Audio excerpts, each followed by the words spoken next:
नमस्कार। आप सुन रहे हैं त्रिपुरा रहस्य आध्यात्मिक यात्रा, एक ऐसा पॉडकास्ट जो आपको बाहरी दुनिया से उठाकर आपके अपने अंतर की गहराइयों तक ले जाएगा।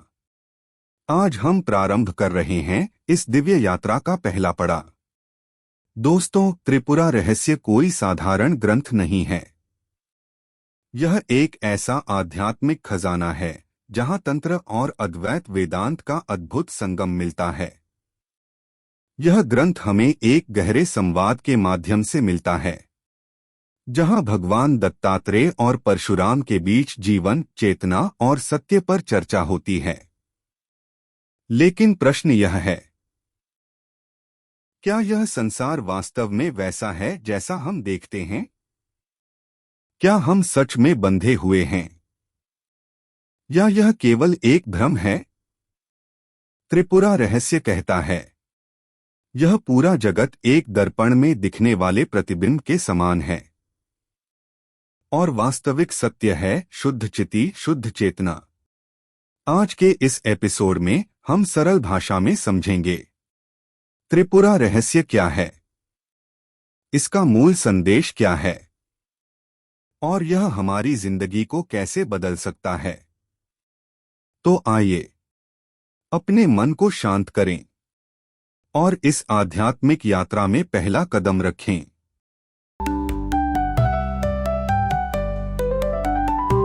समाज अक्सर ये सिखाता है कि अपने परिवार पर या अपने कुल पर गर्व करना, सामाजिक नियमों का पालन करना और शील बनाए रखना एक आदर्श इंसान की निशानी है।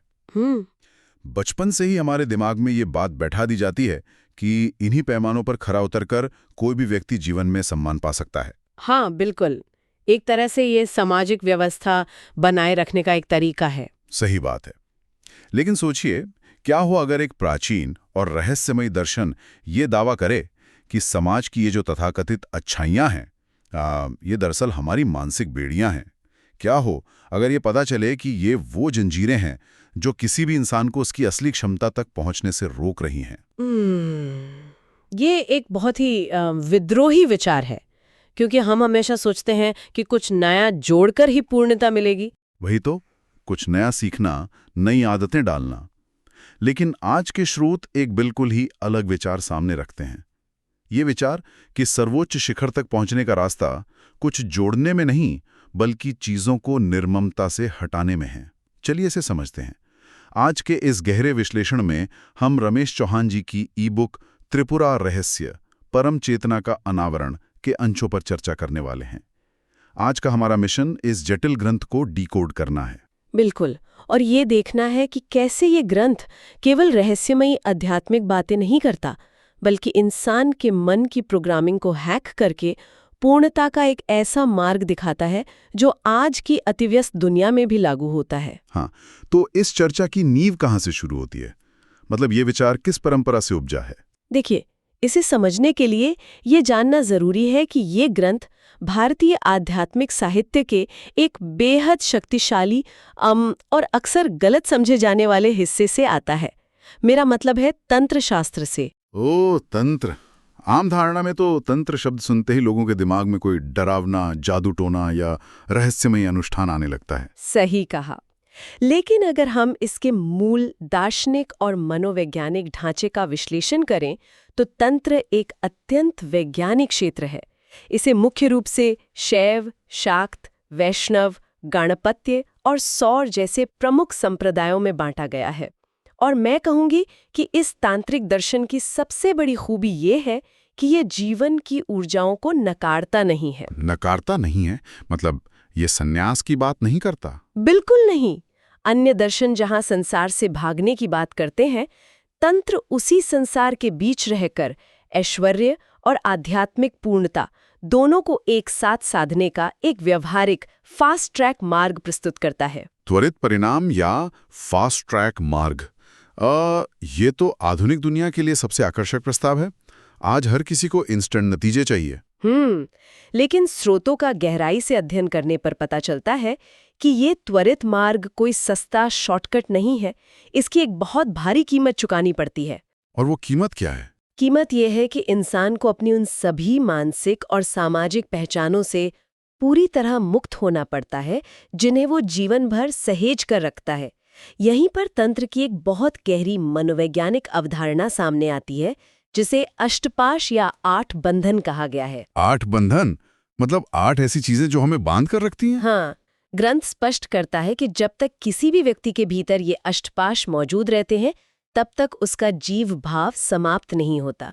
जीव भाव का सीधा अर्थ है खुद को हाड़ मास का एक सीमित और कमजोर इंसान मानना। और जब तक ये सीमित भावना दिमाग में हावी है, तब तक शिवत्व की प्राप्ति असंभव है ना? बिल्कुल असंभव है।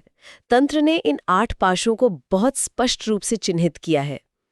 ये हैं घृणा, लज्जा, भय, शंका, जुगुप्सा। हाँ, 1 मिनट, जुगुप्सा का मतलब क्या हुआ यहाँ? जुगुप्सा का अर्थ है किसी वस्तु या विचार से अत्यधिक ग्लानि या अरुचि महसूस करना।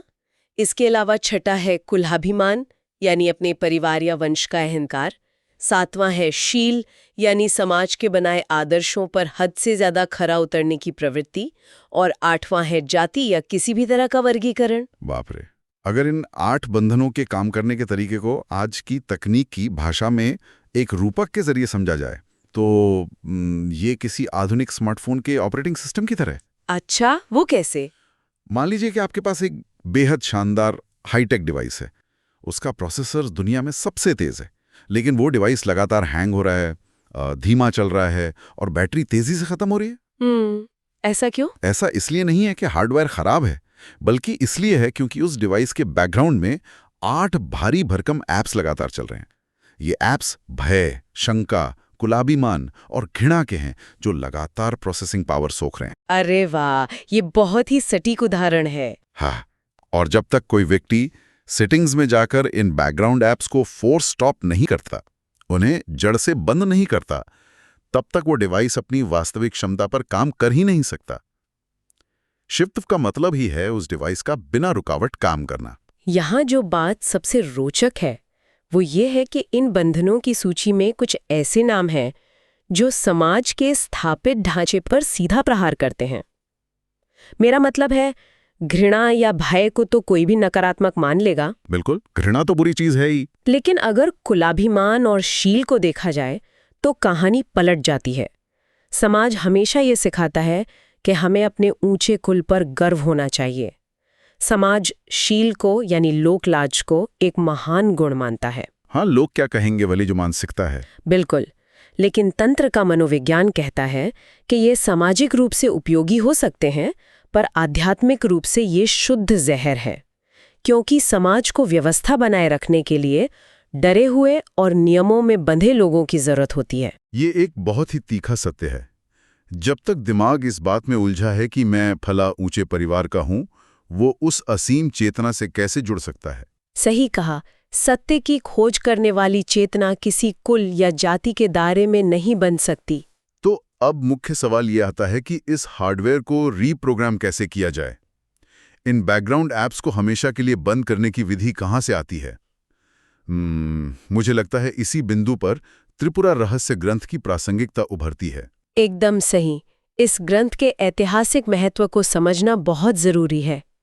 त्रिपुरा रहस्य को हरितायन संहिता भी कहा जाता है, क्योंकि महर्षि हरितायन ने इसकी रचना की थी। और जहां तक मुझे याद है, मूल रूप से इस विशाल ग्रंथ में लगभग 12,000 श्लोक थे ना? है ना? हाँ, और ये 3 अलग-अलग खंडों में बटे थे। पहला था महात्म्य खंड, जो देवी की महिमा और कथाओं का वर्णन करता है। दूसरा ज्ञान खंड, जो परम सत्य के सिद्धांतों को स्थापित करता है। और तीसरा था चर्या खंड। चर्या खंड मतलब जो आचरण के बारे में बताता है? बिल्कुल, ये एक व्यवहारिक मैनुअल था जिसमें ये बताया गया था कि एक साधक को दैनिक साधना में किन नियमों का पालन करना है। और श्रोताओं के लिए यहाँ एक बेहद रहस्यमयी तथ्य है। वर्तमान समय में इस ग्रंथ का ये जो चर्याखंड है, ये उपलब्धि नहीं है, ये कहीं लुप्त हो गया है। ये बहुत अजीब बात है। दरअसल ऐसा अक्सर होता है कि इंसान दर्शन और ज्ञान की बड़ी बड़ी बातों पर तो घंटों चर्चा कर लेता है, लेकिन जब बात कड़े अनुशासन को जीवन में उतारने की आती है तो वो पीछे हट जाता है। रमेश चौहान जी की जो ई बुक आज हमारे पास है, वो मुख्य रूप से ज्ञानखंड पर ही केंद्रित है। और ये ज्ञानखंड कोई नीरस व्याख्यान नहीं है, ये पूरी तरह से एक संवादात्मक ग्रंथ है।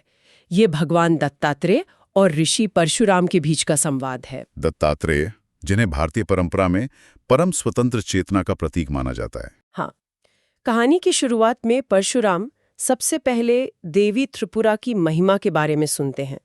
इससे उनके भीतर जिज्ञासा जागती है। फिर वे महेंद्र पर्वत पर जाते हैं और वहां एकांत में वर्षों तक कठोर तपस्या करते हैं। वर्षों तक मतलब बहुत लंबा समय। बिल्कुल। इस लंबी ध्यान प्रक्रिया में उनके मन में सृष्टि की उत्पत्ति और परम तत्व को लेकर कई गहरे सवाल उठने लगते हैं। जब उनकी खुद की समझ काम नहीं आती, तब वे गुरु दत्तात्रेय की शरण में जाते हैं। एक मिनट, मुझे यहाँ एक स्पष्ट विरोधाभास नजर आ रहा है जिस पर हमें बात करनी चाहिए। विरोधाभास? कैसा विरोधाभास? शुरुआत में हमने स्थापित किया था कि तंत्र का मार्ग त्वरित परिणाम देता है। ये एक फास्ट ट्रैक रास्ता है। लेकिन अगर परशुराम की कहानी देखें तो उन्होंने महिमा सुनी, महेंद्र पर्वत गए और वर्षों तक तपस्या की। हाँ, ये सच है। तो वर्षों के उस संघर्ष के बाद उन्हें ज्ञान मिला।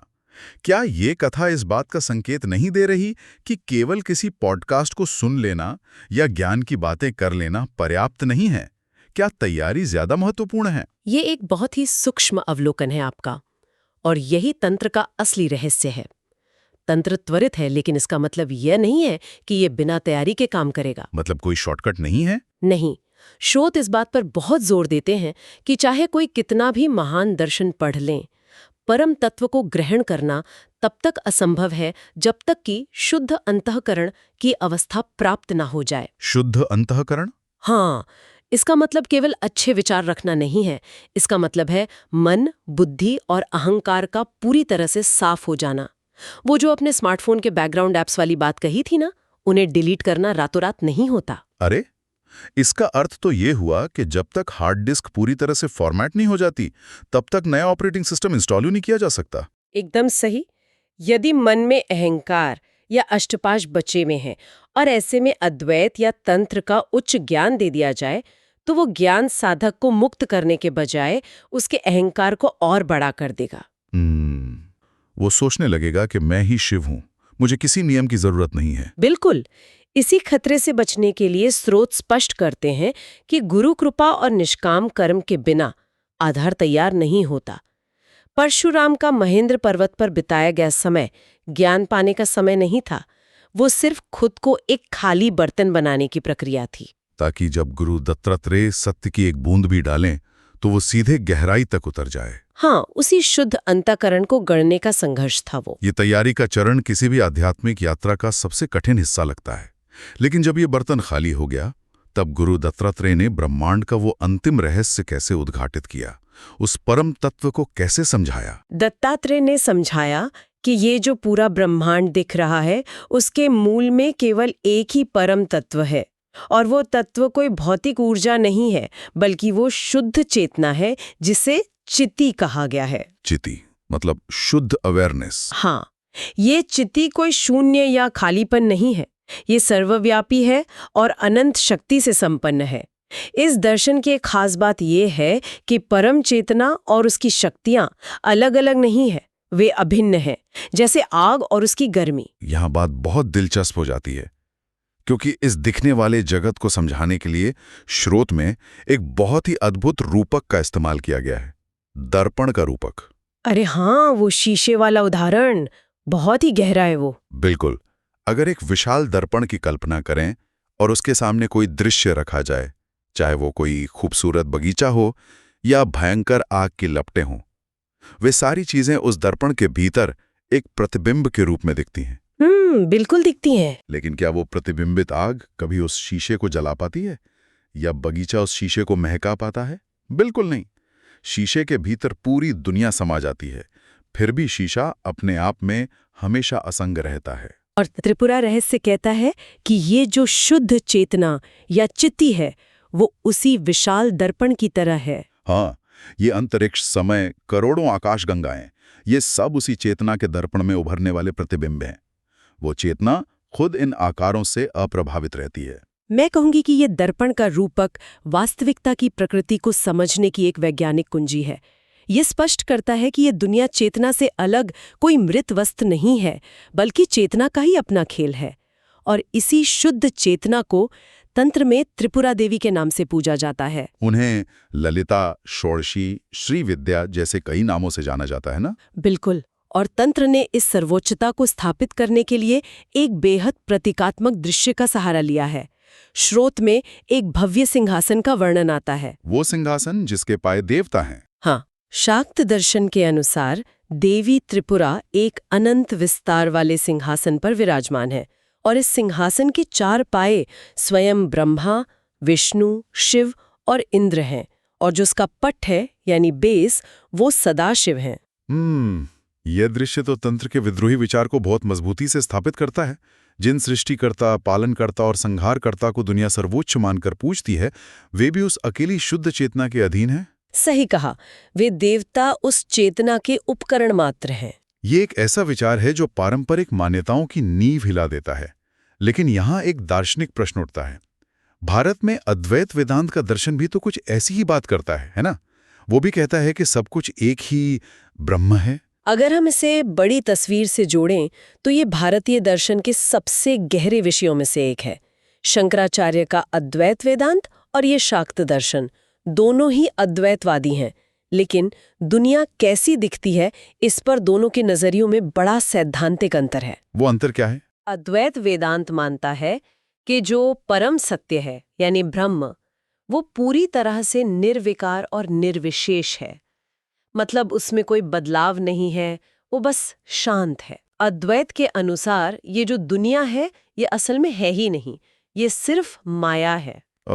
जैसे अंधेरे में पड़ी किसी रस्सी को इंसान गलती से सांप समझ ले। सांप होता नहीं है, बस भ्रम होता है। बिल्कुल, इसे दार्शनिक भाषा में विवर्तवाद कहा जाता है। इसका अर्थ तो ये हुआ कि अगर कोई सिनेमा हॉल में बैठा है तो सिर्फ वो सफेद पर्दा ही सच है। पर्दे पर चल रही जो फिल्म है वो केवल एक दृष्टिभ्रम है। ये बहुत ही सुंदर उदाहरण है।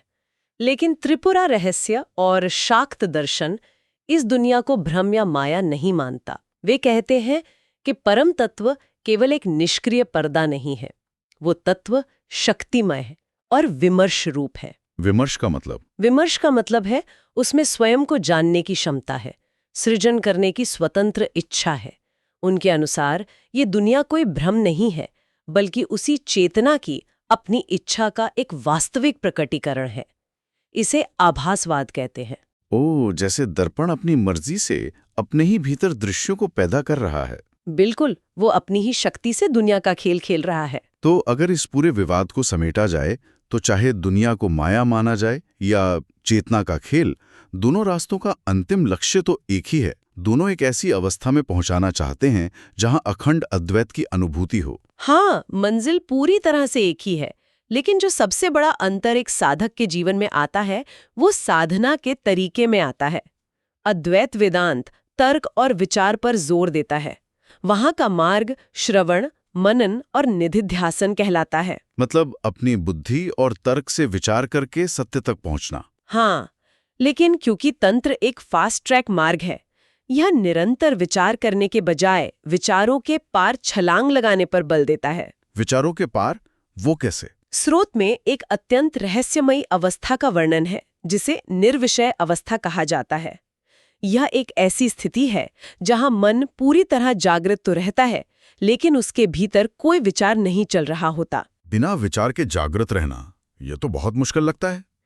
तंत्र कहता है कि ये अवस्था हर इंसान के दैनिक जीवन में छिपकर आती है। उदाहरण के लिए, जब आप रात को सोने जा रहे होते हैं, जागने की अवस्था खत्म हो रही है और नींद पूरी तरह आई नहीं है। उन दोनों के ठीक बीच का जो एक क्षण होता है वो निर्विषय अवस्था है। अरे वाह! या फिर जब दिमाग में एक विचार खत्म होता है और दूसरा विचार अभी पैदा होने वाला होता है, तो उन दो विचारों के बीच की वो जो विचारहीन शांति होती है। बिल्कुल, तंत्र के अनुसार उस मौन में ही शुद्ध चेतना का सीधा साक्षात्कार होता है। तो इन सबका क्या मतलब है? हमने इतने गहरे दार्शनिक पहलुओं का विश्लेषण किया, अष्टपाश की मानसिक बेड़ियों से लेकर चेतना के उस असीम दर्पण तक। अगर इस प्राचीन ज्ञान को आज के जीवन में देखा जाए तो ये कोई पुरानी किताब नहीं रह जाती। मैं सहमत हूँ। रमेश चौहान जी ने भी संकेत दिया है कि ये एक बेहद व्यावहारिक टूलकिट है। आज की दुनिया में जहां हर तरफ से सूचनाओं की सुनामी आ रही है, वहां अष्टपाश को पहचानना और भी जरूरी हो गया है। आज कुलाभिमान और शील ने नया रूप ले लिया है ऑनलाइन दुनिया में एक नकली छवि बनाए रखने का दबाव, या फिर सोशल मीडिया का फियर ऑफ मिसिंग आउट? जो कि भय का ही एक आधुनिक रूप है। बिल्कुल। ये सब वही पुराने बैकग्राउंड ऐप्स हैं जो आधुनिक इंसान की बैटरी को खत्म कर रहे हैं। जब तक इन बेड़ियों को काटा नहीं जाएगा, वो शुद्ध अंतःकरण प्राप्त नहीं हो सकता। सही बात है। आज के इस गहरे विश्लेषण को यहीं समेटते हैं, लेकिन जाने से पहले मैं चाहूंगा कि इस चर्चा से निकला वो अंतिम विचार सामने रखा जाए, जो इस यात्रा का सबसे गहरा प्रयोग है।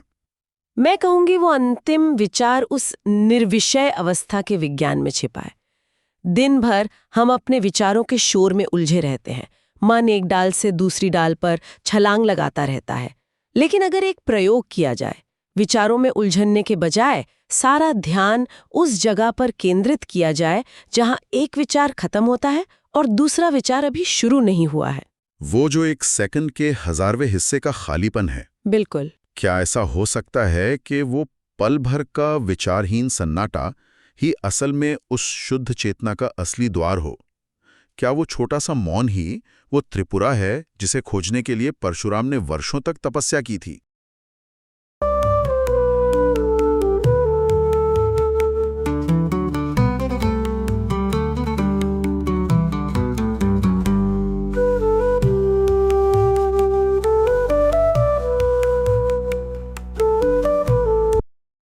तो दोस्तों, आज के इस पहले एपिसोड में हमने जाना कि त्रिपुरा रहस्य केवल एक ग्रंथ नहीं, बल्कि एक जीवित अनुभव है, जो हमें यह सिखाता है कि सत्य कहीं बाहर नहीं, बल्कि हमारे अपने भीतर ही है।